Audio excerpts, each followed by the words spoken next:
9 elite hikers didn't simply freeze to death in the Ural Mountains. That's the version most people hear. 9 young adventurers. A brutal winter storm. A tragic accident. But the evidence tells a very different story. Because on the night of February 1st, 1959, something happened on a remote mountain slope in the Soviet Union that forced 9 experienced hikers to flee their tent in absolute terror. They didn't leave through the door. They cut their way out. From the inside, they ran into the darkness wearing almost nothing. No boots, no coats. Some barely dressed at all. The temperature that night dropped to nearly minus 30 degrees Celsius, cold enough to freeze exposed skin in minutes. But the cold wasn't what drove them out. Something else did, and when rescuers finally discovered their bodies weeks later, the scene looked less like a simple accident and more like something from a nightmare. One victim had a skull fracture. Another had crushed ribs so severe investigators compared the force to a high-speed car crash. One woman was missing her tongue. Yet strangely, there were almost no external wounds, no obvious signs of violence, no footprints from attackers, and perhaps most disturbing of all, some of their clothing tested positive for radiation. For decades, the Soviet government closed the case with a vague explanation. Take hide it, an unknown compelling force. And then they sealed the files. The area was restricted. Questions were discouraged. And the truth disappeared into Cold War secrecy. But when investigators finally reopened the case, decades later, the evidence revealed something far more disturbing than anyone expected. Tonight, we're going to uncover what really happened at Dyatlov Pass.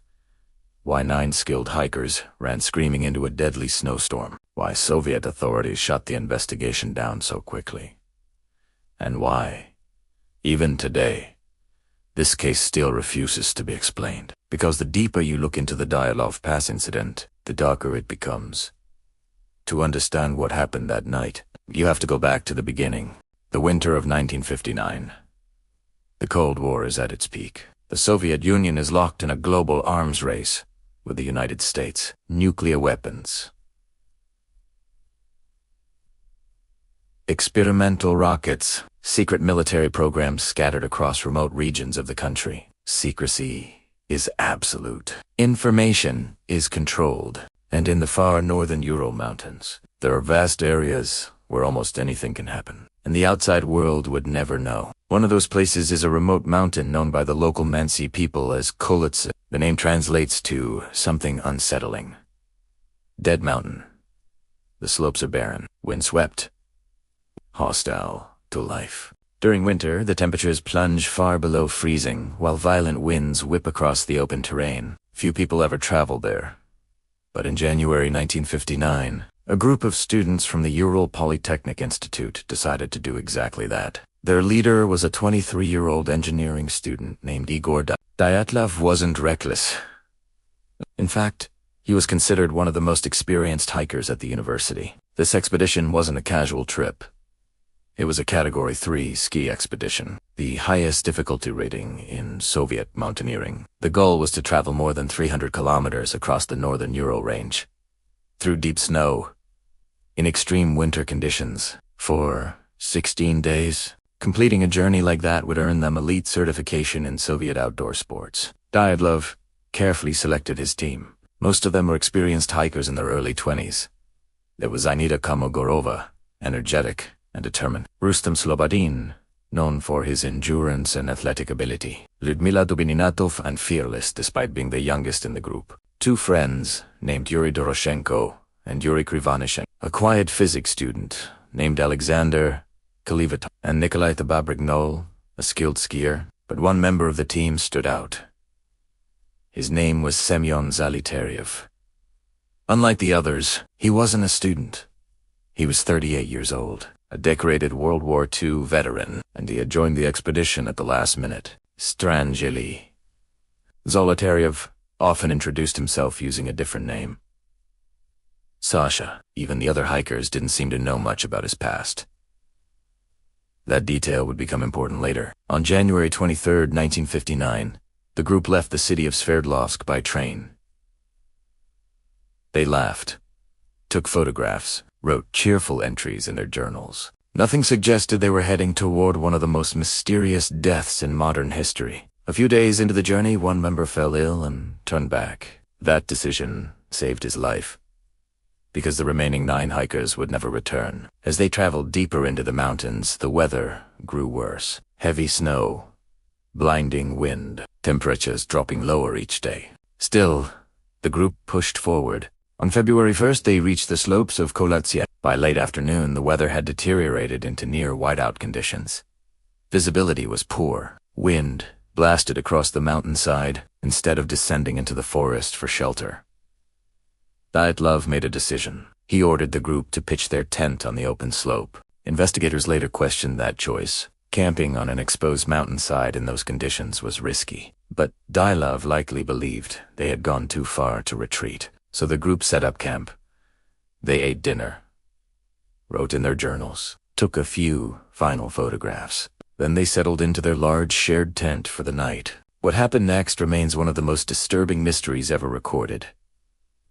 Sometime after midnight, something triggered a sudden panic inside that tent. The hikers didn't calmly leave through the entrance. They slashed the fabric open from the inside, and they ran into the freezing darkness, barefoot, leaving behind boots, jackets, equipment, even their food. Think about that for a moment. Experienced hikers, trained to survive brutal winter conditions, willingly abandoning their protection against the cold. What could possibly frighten them enough to do that? The answer may lie in what rescuers found weeks later. When the hikers failed to send a scheduled telegram after their expedition, families began to worry. A search party was organized. Students, volunteers, soldiers. On February 26th, the rescuers discovered the group's abandoned tent on the mountainside. It was partially buried in snow, but something immediately looked wrong. The entrance flap was closed, yet the tent wall had been cut open from the inside. Inside, they found boots neatly arranged, clothing, supplies, everything the hikers would need to survive the night, except the hikers themselves. Following the footprints in the snow, searchers discovered a trail leading downhill toward the forest. The tracks showed people walking, sometimes running, most of them barefoot, about 1.5 kilometers away, under a large cedar tree. Rescuers found the first 2 bodies, Judy Dorosen and Yuri Krivonishenko. They were wearing only underwear.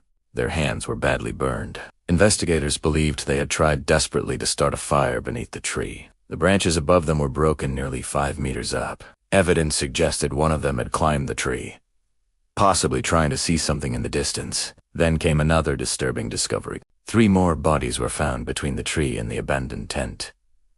Igor Dyatlov and Sinaida, Kolmogorova, and Rustim Slobodin. They appeared to be trying to crawl back to their shelter, back towards safety. But they never made it. At this point, investigators believed the mystery was solved. A tragic accident. The hikers had fled their tent during a storm, then froze while trying to return. But 2 months later, the final 4 bodies were discovered beneath several meters of snow in a nearby ravine. And what investigators saw changed everything. Lyudmila Dubinina, Nikolai Thibuk, Alexander Kolivatov, and Simeon Zolotarev. Their injuries were horrifying.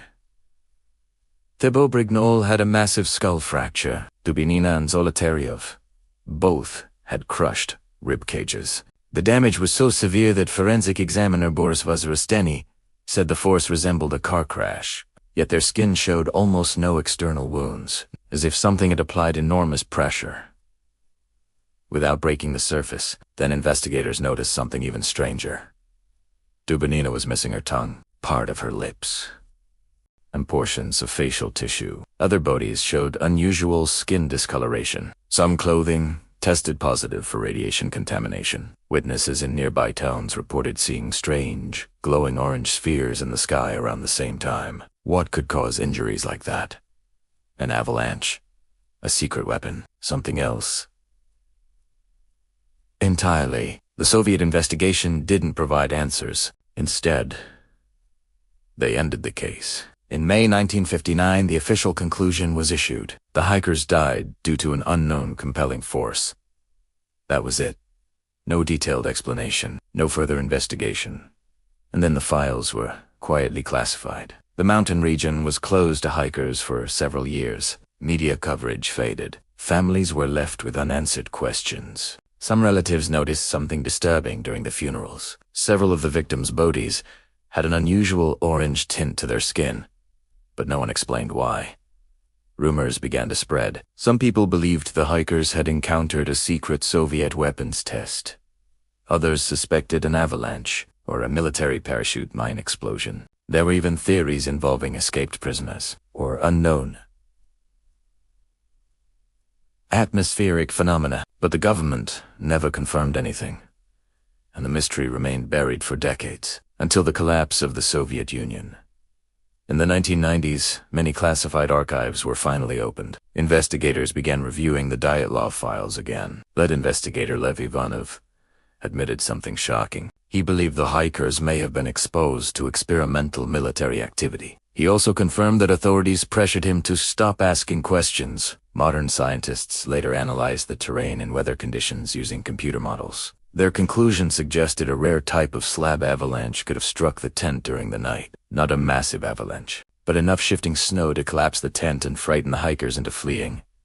In total darkness, disoriented by wind and snow, they may have lost their way. Exposure and injuries finished what the avalanche started. It's a plausible explanation, but it still leaves several mysteries unanswered. Why were some clothes radioactive? Why did witnesses report strange lights in the sky? And how did injuries comparable to a high-speed collision occur without external trauma? Even today, experts continue to debate what truly happened on that mountain. 9 young explorers walked into the frozen wilderness in 1959.